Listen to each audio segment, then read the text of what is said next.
Vocês já me viram aqui reforçando alguns conceitos inúmeras vezes. E também vocês já ouviram de mim que a Bíblia, este livro que você tem no seu colo, aberto aí, ele não é apenas uma obra literária como uma outra qualquer.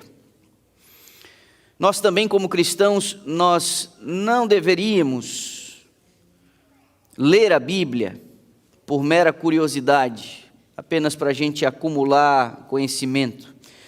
O objetivo do estudo da palavra de Deus não é o acúmulo de informações, embora a gente acabe adquirindo alguma informação e algum conhecimento geral, cultural. A Bíblia expressa a vontade de Deus, a Bíblia é a palavra de Deus. E eu nunca achei que eu viveria um momento em que eu tivesse que dizer à minha igreja que a Bíblia é a palavra de Deus. Mas existem muitas modinhas, elas vêm com embalagens novas, não existe conceito original nisso, já falaram isso antes, mas os pseudo-intelectuais, os pseudo-filósofos, às vezes tratam a Bíblia como uma obra literária, e outros que se dizem até teólogos, dizem e defendem a ideia de que a Bíblia contém a palavra de Deus. A Bíblia não contém a palavra de Deus somente, a Bíblia é a palavra de Deus. Se nós nos aproximamos do texto sagrado com a intenção de alcançar a sabedoria, o Senhor há de transformar o nosso coração, porque a palavra, o estudo da palavra de Deus, ele exerce esse poder sobre nós. Agora, o conhecimento pelo conhecimento não vai resolver os nossos dramas. Sem a disposição correta, a leitura da Bíblia, eu arrisco a dizer, ela ainda pode se tornar um problema para você. Sem a disposição correta, humilde de aprender, o estudo da Bíblia pode ser um problema para você. Agora, quando nós lemos as Escrituras com a disposição correta, sabe o que a gente vai acabar encontrando? Nós vamos encontrar pedaços de nós mesmos na leitura da Bíblia. Você vai esbarrar com determinadas situações, porque a Bíblia traz conceitos e lições extraordinárias, mas a Bíblia faz isso de uma maneira, em forma de narrativa, em forma de histórias. Existem momentos em que o profeta filosofa, o profeta fala de forma conceitual, mas o que predomina na Escritura Sagrada são histórias. E através dessas histórias nós aprendemos.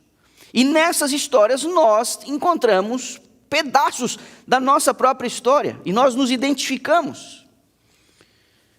A partir dessas histórias, nós percebemos como Deus age e como Deus, pasme você, também reage diante das escolhas humanas. Porque nós provocamos reações em Deus. Com o exame das Escrituras, nós nos familiarizamos com as expectativas de Deus. Sua vontade, os seus desígnios, o que lhe agrada, o que lhe provoca a ira. O estudo de hoje, eu espero que sirva para você como um tipo de aviso. A gente vai ver a disfunção familiar de um rei, parte das crises que ele precisou administrar, e nós vamos destacar uma atitude desse rei no meio dessa confusão toda para servir de alerta e de estímulo para cada um de nós. Então, como você tem já a sua Bíblia aberta no segundo livro de Samuel, capítulo 15, eu vou convidar você a acompanhar comigo a leitura dos versos 3, 4 e o 6. Segundo Samuel, capítulo 15, verso 3. Na minha versão, eu leio assim. Absalão lhe dizia: olhe, a sua causa é boa e justa, mas você não tem quem o ouça da parte do rei. Absalão dizia mais: quem me dera ser eu o juiz na terra, para que viesse a mim todo homem que tivesse demanda ou questão, para que eu lhe fizesse justiça. Verso 6. Absalão agia dessa maneira com todo Israel que vinha ao rei para pedir justiça, e assim, a minha versão diz, conquistava o coração dos homens de Israel. Outras versões dizem, ele furtava o coração dos homens de Israel. Roubava o coração dos homens.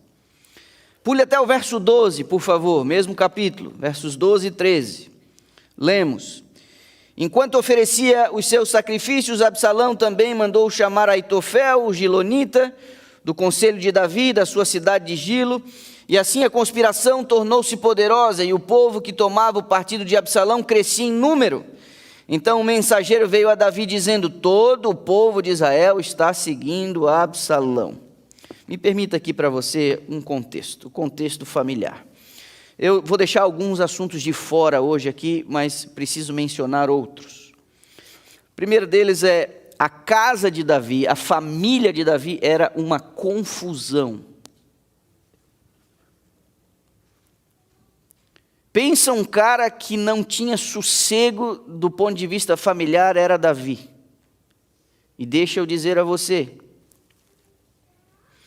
não creia que o fato de Deus ter perdoado Davi dos seus pecados tenha impedido ele de colher as consequências horrorosas de suas escolhas. E eu não me refiro apenas ao caso de Betseba e o filho que ele gerou com ela, Salomão. Porque Davi teve várias mulheres, vários filhos, e a casa dele era uma coisa horrorosa. Vou citar aqui algumas das coisas que ele teve que administrar no seu seio familiar. Ele teve um filho chamado Amnon, que se engraçou pela meia-irmã dele, Tamar, que era irmã de Absalão. A Bíblia diz que Tamar era muito bonita, e Amnon olhou para ela e desejou a irmã por parte de pai.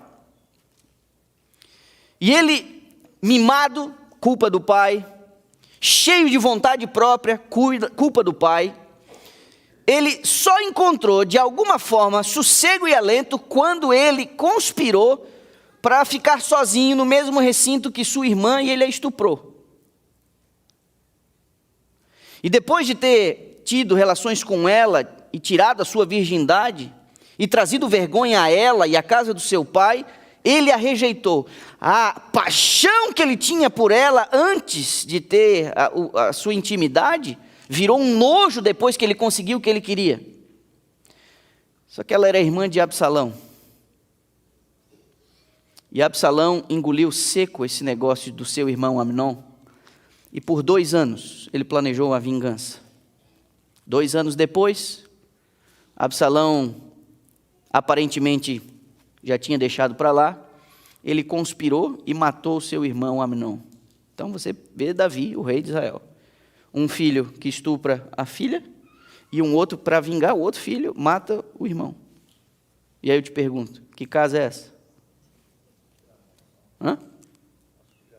Uma esculhambação, diz aqui. Coisa horrorosa.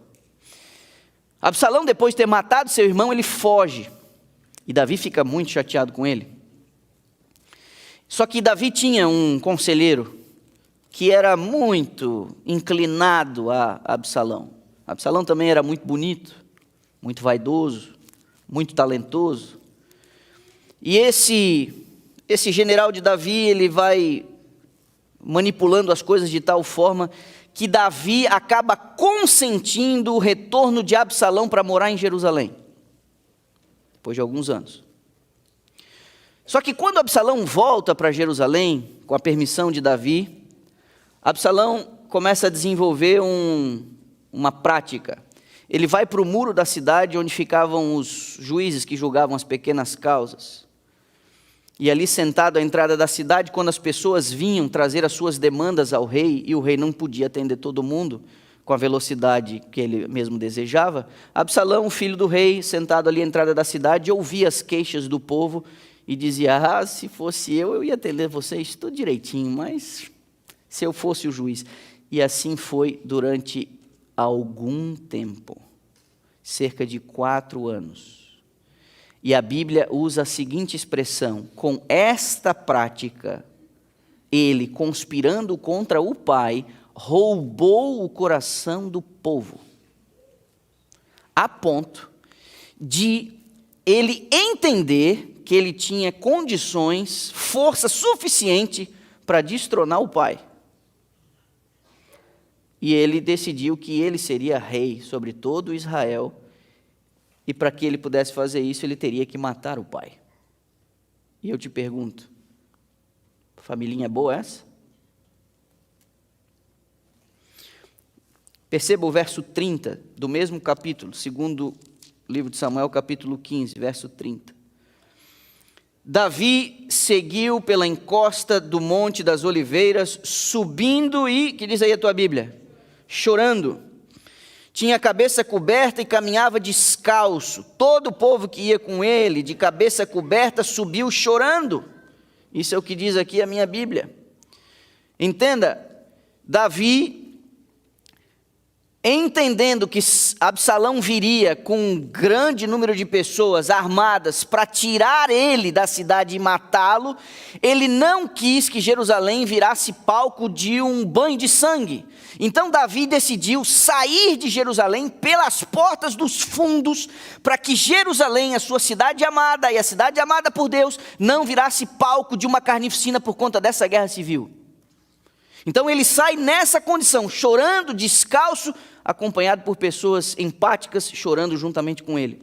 Volte até o verso 24, mesmo capítulo aí, versos 24 a 26. Eis que Zadok também estava ali, e com ele todos os levitas que levavam, que diz aí a tua Bíblia, o que eles estavam levando? A arca da aliança de Deus.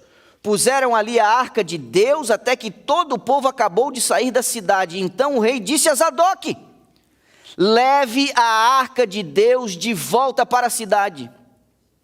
Se eu encontrar favor aos olhos do Senhor, ele me fará voltar para lá, e me deixará ver tanto a arca como a sua habitação. Se ele, porém, disser: não tenho prazer em você, eis-me aqui, faça de mim o que achar melhor. Meus irmãos, olhem para mim. Davi se recusa a levar a arca consigo quando ele deixa Jerusalém.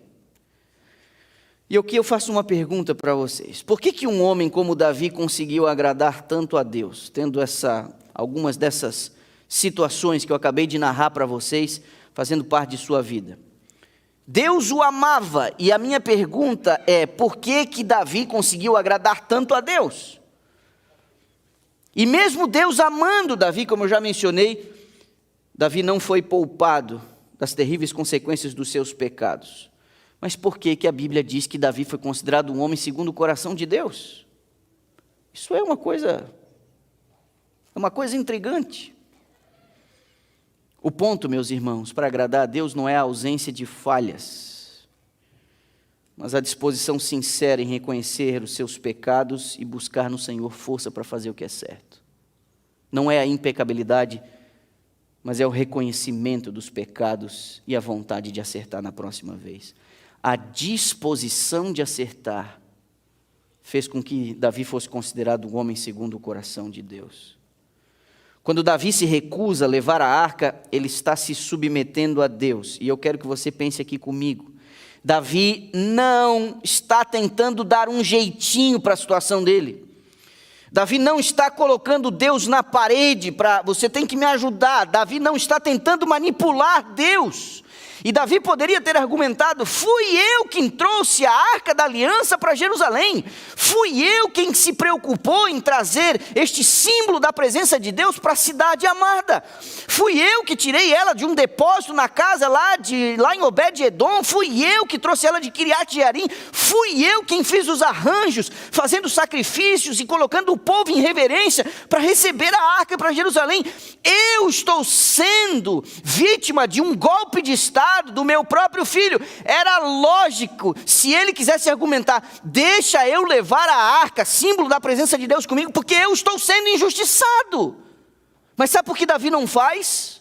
Sabe por que ele se recusa a levar adiante a iniciativa dos sacerdotes e dos levitas que trouxeram a arca até a saída da cidade? Sabe por que ele diz: devolve a arca para o lugar dela? Sabe por quê? Porque Davi sabe que não pode manipular a Deus. Davi sabe que ele não pode fazer com que Deus arque com as consequências dos seus próprios erros. Davi sabe disso. Às vezes nós nos enfiamos em buracos, às vezes nós nos enfiamos em confusões, e sabe o que a gente faz? A gente vai orar a Deus e a gente vai tentar forçar Deus de resolver um problema que nós nos enfiamos. Deus não é um amuleto, gente. Deus não é uma divindade em que você oferece alguma coisa para tentar levá-lo a uma ação, a uma atitude, a uma resposta. Essa é a essência do paganismo. O paganismo mexe com os sentimentos da divindade. Eu morei em Porto Alegre, já disse isso a vocês, servi a igreja por 4 anos lá. E pasme você, depois de Salvador, Porto Alegre é o lugar que mais tem centro de umbanda e macumba aqui no Brasil. E no meu distrito haviam vários centros de umbanda e macumba. Então, no meu caminho de casa para as minhas igrejas, passando pelas encruzilhadas, eu encontrava dezenas, não algumas, dezenas de oferendas nas encruzilhadas. As pessoas ofereciam às divindades, aos espíritos, para tentar apaziguar a ira deles ou para tentar agradá-los, as suas oferendas. Galinhas mortas, cabeça de bode, pipoca, biscoito, doces, cada um tem uma predisposição ali, sangue derramado, oferendas, você tentando dizer à divindade ou predispor a divindade a entrar no seu jogo, a entrar no seu projeto, a entrar no seu programa. Deus não é assim. Deus é o soberano. Ele ocupa o trono e a majestade do universo. Você realmente acha que nós podemos manipular a Deus? Você acha realmente que nós podemos dizer a Deus o que Ele tem que fazer? Nós não podemos. Nós não deveríamos aprender com a oração que o próprio Jesus ensinou? Faça-se a tua vontade, assim na terra como no céu. Davi se recusa a levar a arca porque ele não pode levar a Deus, chantagear a Deus a fazer aquilo que ele, por mais lógico que pareça, aquilo que ele queria. Deus não deve nada a Davi. Senhor, o Senhor me deve uma, Senhor. Eu trouxe a arca para Jerusalém. Eu tenho dedicado a minha vida, eu tenho lutado as tuas batalhas. Eu derrubei um gigante. Eu expandi o território. Eu apaziguei as coisas. Eu organizei as coisas. Senhor, o Senhor me deve, é uma vida inteira de dedicação à tua causa, uma vida inteira, noites mal dormidas, eu fugi, vítima da injustiça, do ciúme de um rei, tudo isso eu tenho suportado, experimentado, porque o Senhor disse que um dia eu seria um rei, que o Senhor me usaria, o Senhor me ungiu, eu tenho suportado isso a vida inteira, agora eu preciso do Senhor, então deixa eu levar a arca comigo. Não. Meus irmãos, olhe para mim, Deus não te deve nada. A gente tem que parar com esse negócio, com essa mania de achar que as pessoas devem alguma coisa para nós.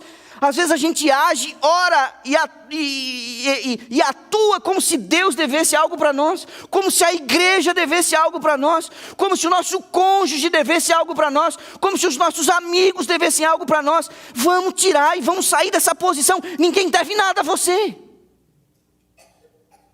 Assuma os seus BOs, assuma as suas responsabilidades. Só que para a gente aprender a não tentar chantagear ninguém, a não tentar manipular ninguém, a primeira lição que a gente precisa fazer é parar de tentar manipular Deus. Porque se você aprende a se submeter a Deus, e essa história nos ajuda a entender isso, perceba Davi, se eu achar graça aos olhos do Senhor, Ele vai me trazer de volta para esse lugar. Eu vou poder de novo olhar a arca, e eu vou poder de novo olhar a habitação da arca.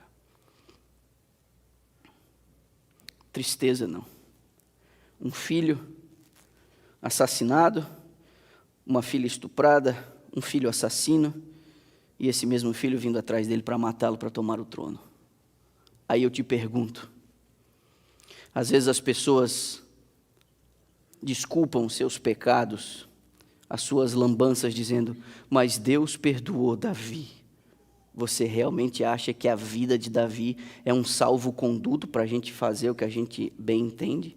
Você não viu que a vida de Davi virou um verdadeiro inferno? Ele alcançou o perdão, mas não foi liberto das consequências dos seus pecados. Nunca mais use Davi para desculpar os seus pecados. Sabe por quê? Não vale a pena. Não, a arca fica. Ele sai descalço, imagina a cena, ele sai descalço, com cinza sobre a cabeça. Existem outros elementos nesse dia. Alguém saiu para xingar ele no caminho. O povo teve que enfrentar uma batalha. E o seu filho, naquela semana, também morreria. Absalão.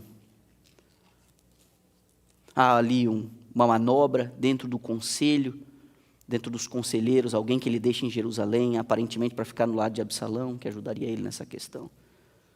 Mas foi uma confusão danada. A gente não pode manipular Deus. E não tente nas suas orações dizer a Deus: Senhor, eu tenho sido um oficial da igreja durante 20 anos, fui ancião tantos anos, fui pastor minha vida inteira. Esse discurso não cola. Não há nada que a gente possa dizer a Deus para jogar na cara dele algo que o force a fazer a nossa vontade. Isso não cola. O que nós deveríamos fazer é confiar no amor do Pai Celestial e saber que Ele é justo mesmo quando Ele lida com as nossas coisas. Deus é justo e Ele vai dosar a sua justiça com a sua misericórdia. Vamos confiar nele. Ele sabe administrar as coisas melhor do que ninguém. Davi é um homem segundo o coração de Deus, porque em nenhum momento, tendo que lidar com as consequências dos seus pecados, ele quis se ver livre das consequências. O objetivo de Davi, apesar de tantos erros, era que seja feita a vontade do Senhor. O meu desejo a você, à sua família, a maneira como você administra o seu casamento e educa os seus filhos, é que você se submeta à soberania do Todo-Poderoso e que você aprenda a ter prazer em fazer a vontade dEle. Vou convidar você a colocar-se em pé, nós vamos orar a Deus e vamos seguir para o trabalho do dia.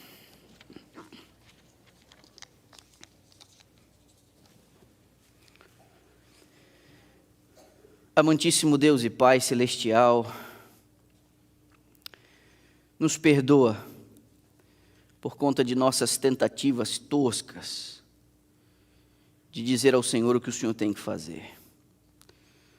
Nos perdoa por conta de nossa fragilidade ao tentarmos chantagear o Senhor, ao tentar usar algumas das coisas que a gente faz ou fez, que a gente é, como se isso nos recomendasse ao Senhor entrar nos nossos planos e fosse obrigado a fazer a nossa vontade. Nos perdoa. Alguns de nós amargamos as consequências de nossas escolhas e não seremos poupados disso.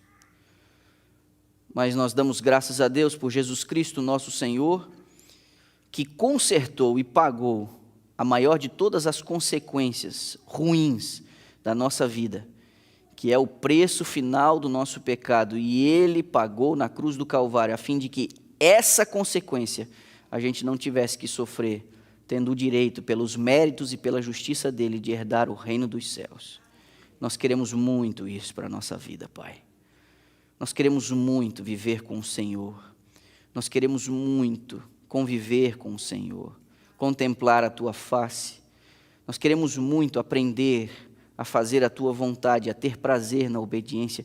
Então, nós te pedimos, nessa manhã, por favor, nos ajuda para a gente conseguir fazer isso.